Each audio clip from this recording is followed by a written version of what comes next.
I still remember the exact moment I found the messages. It was late that night, after the wedding was supposed to be over and everyone had already gone home. Usually, I'd be exhausted, ready to crash into bed and pretend the world outside didn't exist. But that night, something felt off. I couldn't sleep, my mind racing through all the little things that seemed out of place. I'd been with her for years, thought I knew everything about her. But the gut instinct, that tiny voice in my head, kept gnawing at me. I had this weird feeling like I was being watched.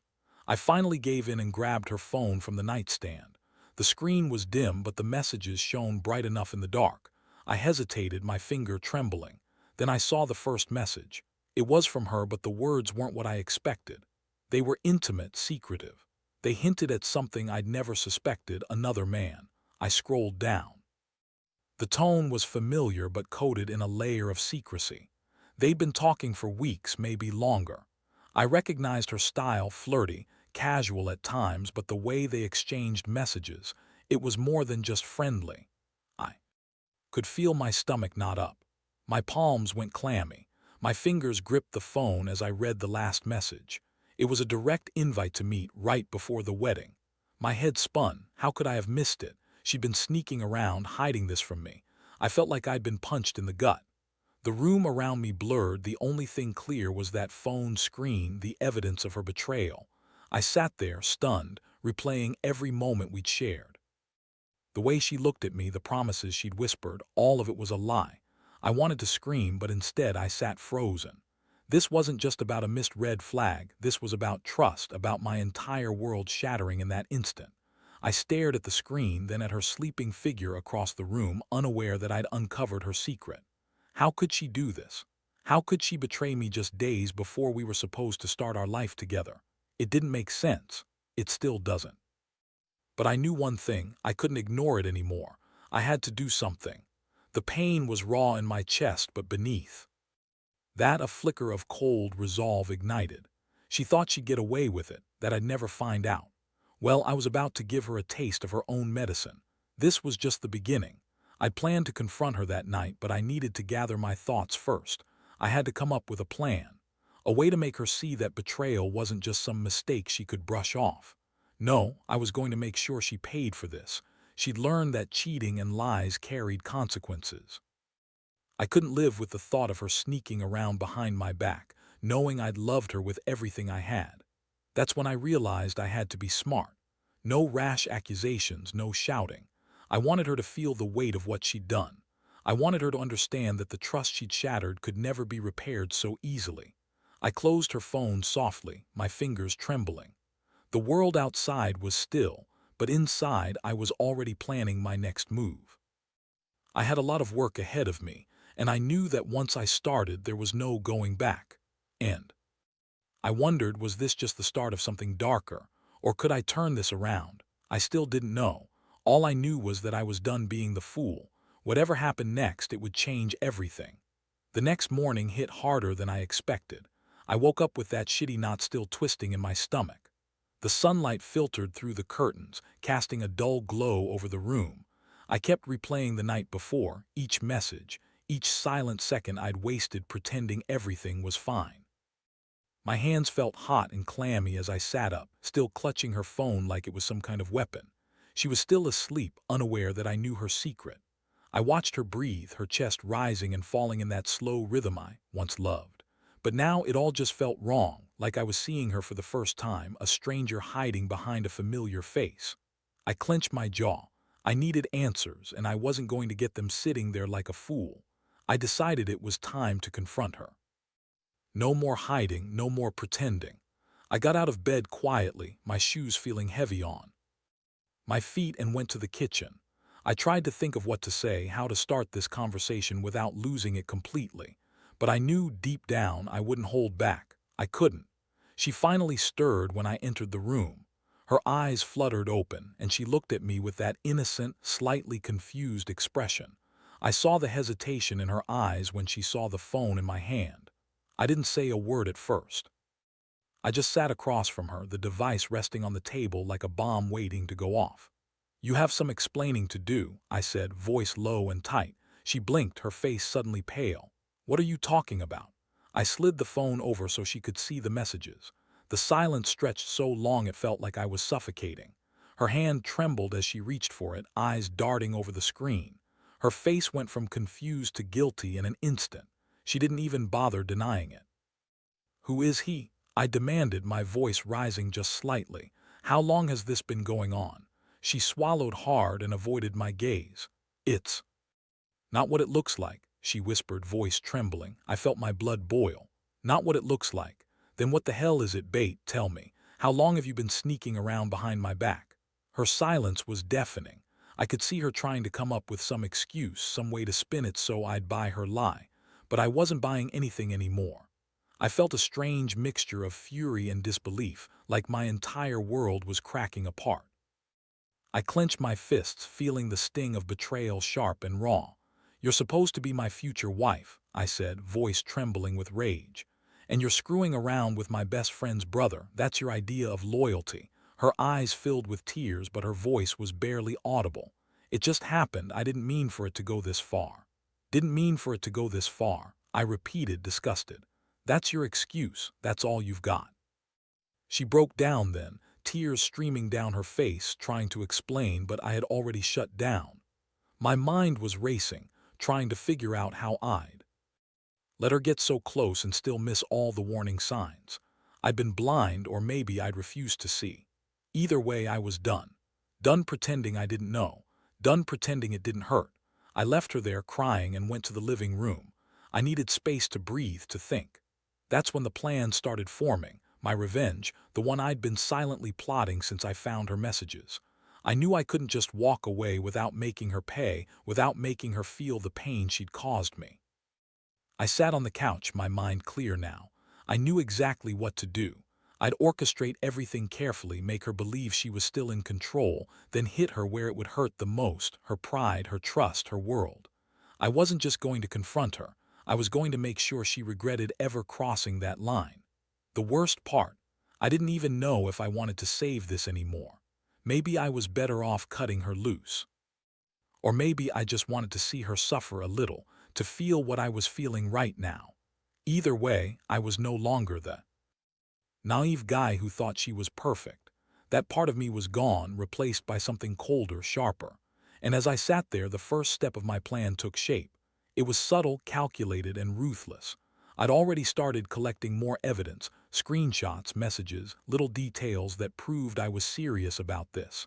I had her phone, her secrets, and her trust, and I was just getting started.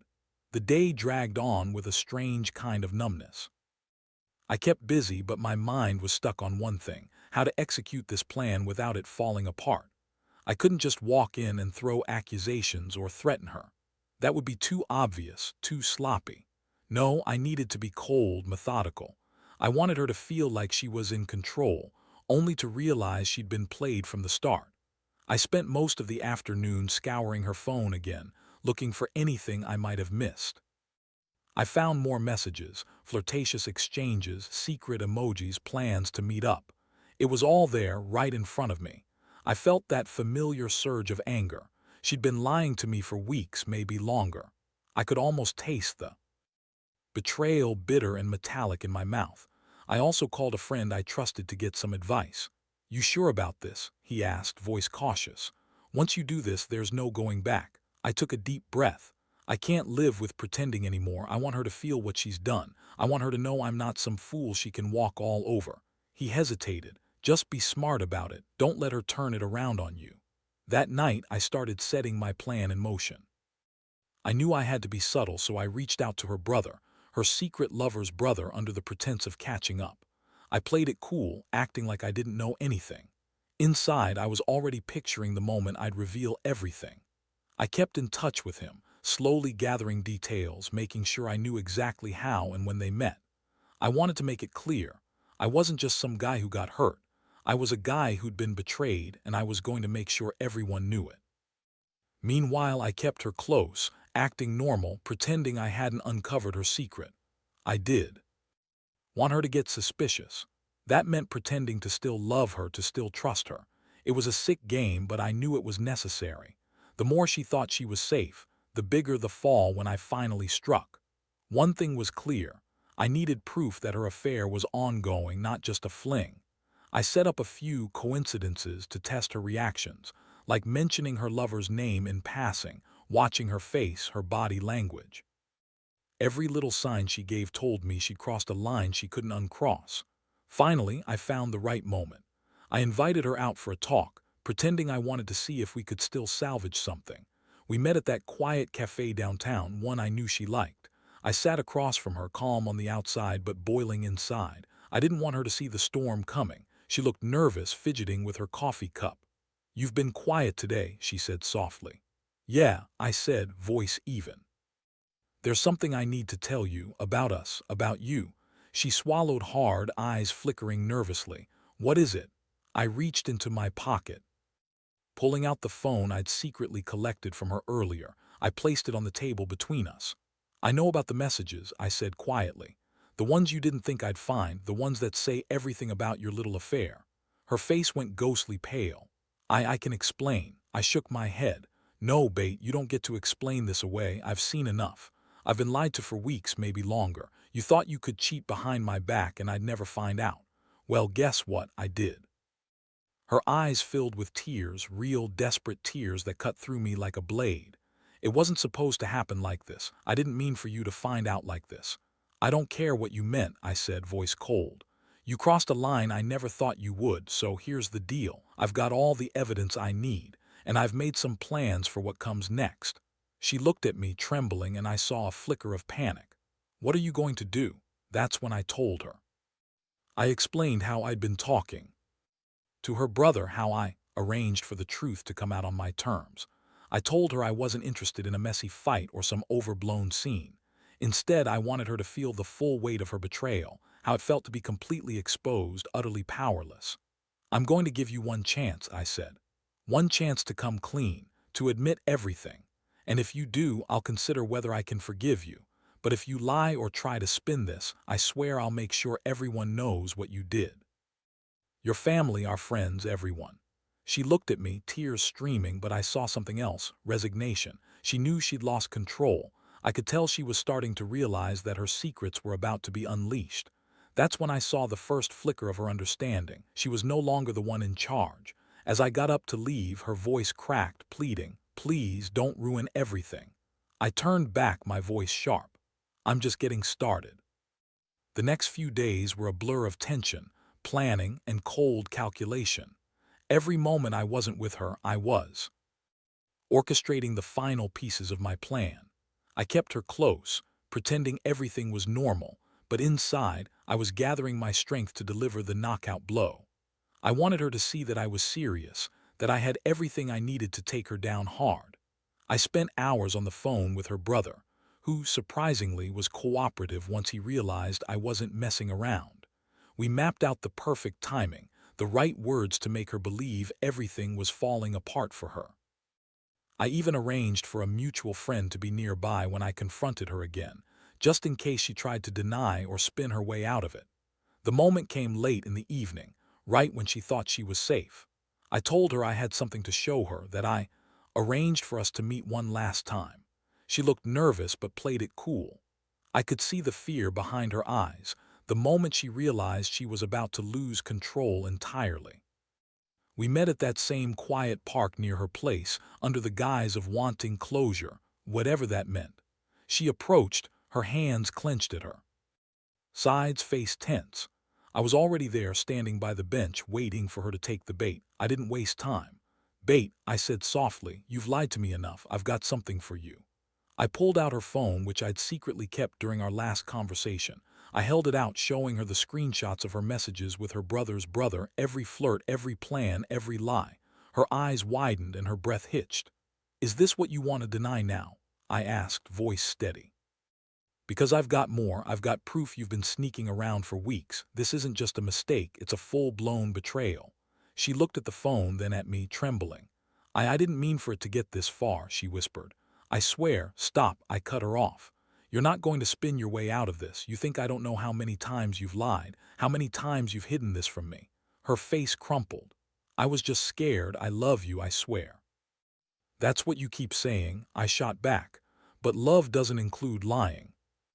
sneaking around and throwing everything we had in the trash. You made your choice, and now I'm making mine. I stepped closer, voice cold. Here, what's going to happen? I'm giving you a chance to come clean to everyone, our friends, your family. I want everyone to hear what you did, not for revenge, but for you to finally see what your lies cost. Her eyes brimmed with tears, but I could tell she was starting to realize that she'd lost her grip. She nodded slowly, voice barely a whisper. Okay. I'll tell them. I reached into my pocket and pulled out a small envelope, handing it to her. Good. Inside are the details, who I've spoken to, the evidence I've collected. You'll do what you need to do, but remember, once this is out, there's no going back. She stared at the envelope, then at me, hopeless. You're really going to do this? I am, I said firmly, because I refuse to live with a lie anymore, and I refuse to stay with someone who betrayed me. This isn't just about revenge anymore. It's about reclaiming my dignity. As she took the envelope, I turned and walked away, leaving her standing there, eyes flickering with shock and fear. I could hear her whispering to herself, trying to process what she'd just agreed to. That moment I knew I'd crossed a line. There was no undoing what was coming. The truth was out there now, and soon everyone would know. I didn't feel victorious, just hollowed out, like I'd lost a piece of myself, but I also felt strangely free. There's a strange clarity in revenge, even if it's bitter. It's a way to take back what was stolen. I was finally done playing the fool, and I was just getting started. The fallout was everything I expected and more. Over the next few days, my phone buzzed nonstop with messages, calls, and texts from friends and family, all asking for the truth. Some defended her, some just wanted to hear it straight from me. The moment I handed her that envelope, I knew I'd unleashed a storm. But I also felt a strange sense of relief, like I'd finally taken control back. I stayed quiet for a few hours after she left, letting the storm brew. Then I sat down and drafted a message I was going to send. To everyone I knew, an honest account of what she did, backed by the evidence I'd collected and my decision to end things. It was straightforward, no embellishments, no emotional outbursts, just facts. I knew it would cause chaos, but I also knew it was the only way I could make her see the weight of her actions. Finally, I hit send. The response was immediate. Some people reached out to support me, telling me they knew she'd been acting strange, that they'd suspected something was off. Others, surprisingly, sided with her, saying maybe I was overreacting, that we should talk it out. But most reactions were clear: trust was broken and everything was exposed. That evening, I went to her place to collect what was mine. She was waiting for me in the living room, tears streaming down her face, clutching the envelope like a shield. She looked more defeated than I'd ever seen her. You did what you had to do, she whispered, voice cracking. But I never wanted it to come to this. I looked at her, feeling a strange mix of satisfaction and emptiness. You lied to me, Bate. You betrayed everything we had. I wanted honesty. But all I got was your silence, your secrets. I hope you understand what you've lost. She nodded slowly. I do. I messed up. I'm sorry. I shook my head. Sorry doesn't fix this. Sorry doesn't undo what you did. I want the keys to my place. I want my stuff. And I want you to know this is the end for us. She handed me the keys to her apartment, her hands trembling. I took them, feeling the heavy weight in my palm. I also handed her back her phone, which I'd carefully wiped of everything, proof I'd used against her. I didn't want that stuff lingering around, waiting to be used again or for her to try and spin it. As I walked out that door, I felt a strange mix of liberation and regret. I'd lost someone I once loved. She shattered my trust, and now I was rebuilding my life from the ruins. But I also knew I'd done what was necessary.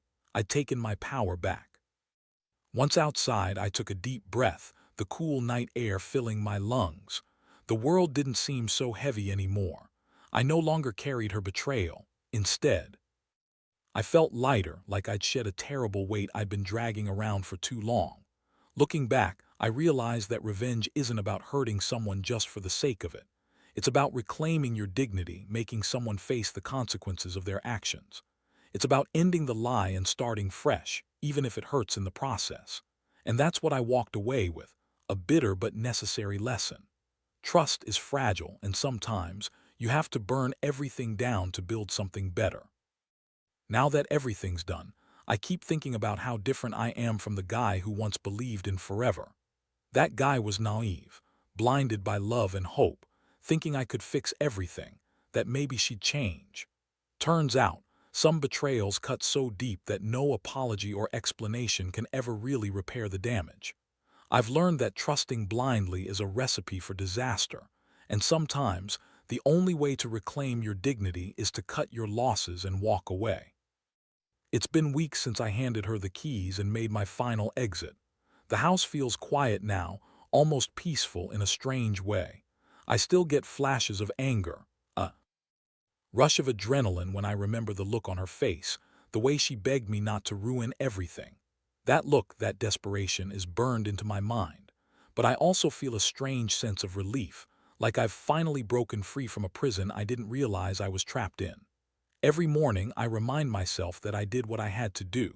That trust, once shattered, can't be mended by empty apologies. Sometimes I wonder if I'll ever truly move past this. The pain of betrayal is a heavy load to carry, but it's also a lesson, one I'll never forget. It taught me to see red flags early, to trust my instincts, and most importantly, to value myself enough to walk away when someone crosses every line. Looking back, I realize I was living in a fantasy, a fairy tale where I was the hero and she was the perfect partner. That illusion got shattered and it hurt like hell. But now I'm rebuilding my life with clear eyes. I'm focusing on myself, on the things that matter. I'm reconnecting with friends, rediscovering old passions, and taking control of my future. One thing I know for sure: revenge isn't about revenge anymore. It's about standing up for yourself, about saying enough when someone tries to tear you down. And it's about knowing that you're stronger than any betrayal. I don't regret what I did because it was necessary. I refuse to be a victim of lies and deceit. So to anyone out there dealing with betrayal, here's my truth: trust your gut. When something feels off, don't ignore it. Confront it early, and don't be afraid to walk away if you have to. No matter how much you loved someone or how impossible it seems now, your peace of mind is worth more than staying silent or pretending everything's fine. I'm not perfect and I don't have all the answers, but I do know this: sometimes you have to burn everything down to rebuild something better. And that's exactly what I did. Life goes on, but stronger. And in the end, that's all that matters.